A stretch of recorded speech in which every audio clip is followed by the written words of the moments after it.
Hey everyone, and welcome. Today, we're going to talk about something that trips up almost everyone taking the IELTS, choosing the right tense in the speaking test. It's a huge source of stress, for sure, but what if I told you there's a super simple trick to handle it, and even boost your confidence? Let's dive right in. You know the feeling, right? You're in the exam room, sitting right across from the examiner, the pressure is on, and they ask you a question, and suddenly your mind just goes totally blank. You know what you want to say, but you're thinking, wait, should I use past tense, present perfect, future? That fear of one little grammar mistake can make you hesitate, stumble, or just completely freeze. Trust me, it happens to the best of us. So why does this happen? Well, it's because a lot of students fall right into what I like to call the IELTS tense trap. And here's the crazy part. It's not really about you not knowing the grammar. It's about how our brains work when we're under pressure. I mean, think about it. When you're on the spot like that, your brain doesn't have time to sort through a mental filing cabinet of every single grammar rule you've ever learned. Trying to figure out the subtle difference between two complex tenses in half a second, it's not going to work. That overthinking is the real enemy here. It's what causes the hesitation and, ironically, the very mistakes we're trying so hard to avoid. But what if I told you the solution isn't buried in some heavy grammar textbook? What if the answer is hiding in plain sight, right there in the conversation with the examiner? The secret is actually mind-blowingly simple, and it all starts by doing something that might sound a little crazy. That's right.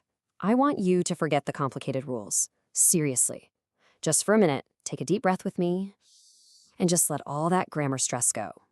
We're going to come at this from a totally different and way, way simpler angle.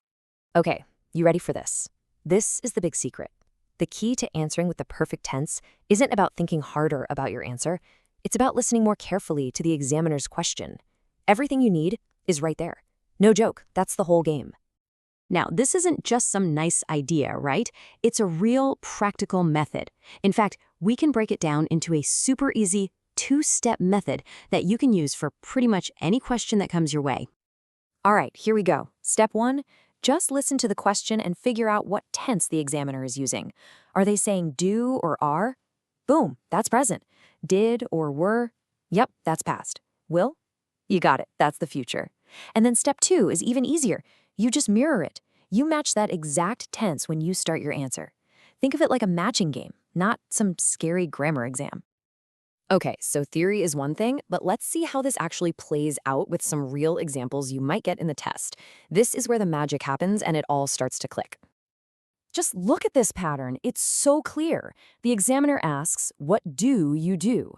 You hear that do? That's your signal for present simple. So you start with, I usually watch. Bam, present simple. They ask, where did you go? You hear did, so you answer, I went, past simple. They ask, what will you do? And you answer, I will probably visit, future. See? You're literally just playing a game of catch with the tense. You're throwing it right back at them, and it shows you've understood perfectly. So, what's the big takeaway here? This little trick is about way more than just picking the right verb. It is a powerful tool for building your fluency and, this is the big one, your confidence. You know, it's really important to remember this. The IELTS speaking test is not designed to find out if you're a walking grammar encyclopedia. It's a test to see if you can communicate your ideas. By using this matching trick, you free up all that mental energy, and you get to focus on the good stuff, your ideas, your vocabulary, and just talking. All right, let's nail this down. Here's your game plan. First, just stop overthinking all the complicated grammar. Second, become a listener. Really focus on what the examiner is asking. Third, spot the tense they're using. Fourth, match it. Just mirror their grammar. And the result? You get to speak with the kind of flow and confidence that examiners are really looking for. By making your approach simpler, you're not dumbing anything down. You're actually making it smarter and way more effective. Look, you already know the English. Now you have the strategy. So walk into that room, listen carefully, and just show him what you've got. You're going to be great.